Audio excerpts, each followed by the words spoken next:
If you've played Be a Pro, then you'll know sometimes the coach will ask you to draw a penalty. You'll go to the coach and ask him for a paper and pencil so you can show him your expert sketching ability, and then he's going to look at you funny and tell you to go watch Brian Storm's video on drawing penalties. And that's what we're going to do in this video. We're going to cause the opponent to get penalties on us.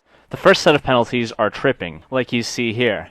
The way that these work is you position the puck away from your opponent by stick handling, and they're especially effective when your opponent likes to spam the poke check. So what I like to do is skate into them and do just that. It happens very often when I'm playing against an opponent who doesn't hit very much. And you guys should try doing something like this as well. In my eyes, the way that I see it is I either am going to force the penalty or I'm going to get through him and get a breakaway. In this particular case, I was holding down the left trigger or L2 to do a half spin while I was skating towards him. This next one took a little bit longer than I thought it would, but you'll notice that I was expecting him to trip me any day now. I'm going to go into his zone, and I'm going to realize that I have no options. So I'm going to pull the puck back and start skating backwards. He's just going to go for a tripping spree until he actually ends up getting the trip. Alright, last trip clip to show you guys before we move on to a different topic. Sometimes you have to make your opponent believe you're going one way, and you end up going another way, like I do in this clip. Using only the left stick, I'm going to do a little move to the right, make him believe that I'm committed, and then go to the left, causing a trip. You're kind of just playing keep away against someone who's really aggressive.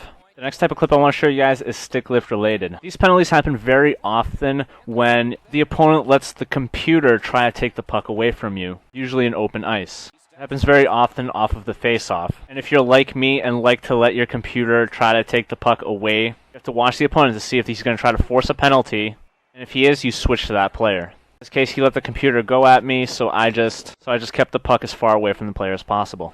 Now I'm going to show you a type of clip against someone who loves to hit. He's going to get the puck and throw it into my corner, and I'm just going to sit there and take the hit. In hut, it's a little scary to make a play like this because you might cause an injury. So go for it everywhere else unless you really don't care about the injuries. One of my favorite times to do this as well is at the end of a period. Sometimes hits like these don't count as boarding penalties, so you don't want to actually lose the puck. But at the end of the period, you have nothing to lose. Let him do whatever he wants, and it might be a penalty. The opposite would go to you guys if he has the puck. Don't force a play, and don't let your AI try to do something for you. Aggressive forechecking causes this next penalty to happen. This whole time, this dude cannot get the puck out of his zone. So as a last-ditch effort, he decides to dump the puck. Unfortunately, he's not very good at dumping the puck, or maybe he just got unlucky. And that causes this delay of game penalty. Won't happen very often, but if you do not let your opponent get a chance to breathe, he might want to take a breath by having one less man on the ice. Here's one I don't recommend this year, but it's certainly a lot of fun. And that's goalie interference. I'm going to come out and play the puck, and he ends up hitting me. I notice hits like this happen often if you're in front of the crease and out of it. If you're behind the net, it usually won't cause a hitting animation after someone runs into you, meaning no penalty. So you can run out with the goalie if you switch to him with left bumper and A, or L1 and X, then hold the A button down or X on the PlayStation, and then just charge forward. I did it pretty occasionally in the older NHL games, but this year doesn't work as well. Just be aware of it for the future. Alright, this is one of my favorite ways to draw a penalty. It's hilarious and it's going to make your opponent look stupid. If you're battling for a loose puck and it looks like you're going to get the puck first and your opponent knows that, then probably if he's a hitter too, don't go for the puck, just skate right into him. That's an interference penalty, buddy. I had no possession of the puck. And again, the coach will be very pleased with your behavior by getting hit. This last one's going to relate to charging and elbowing. It's very random, but I feel like certain factors can contribute to drawing penalties like this more often. If you play with a lot of smaller players, the hits will be a lot bigger.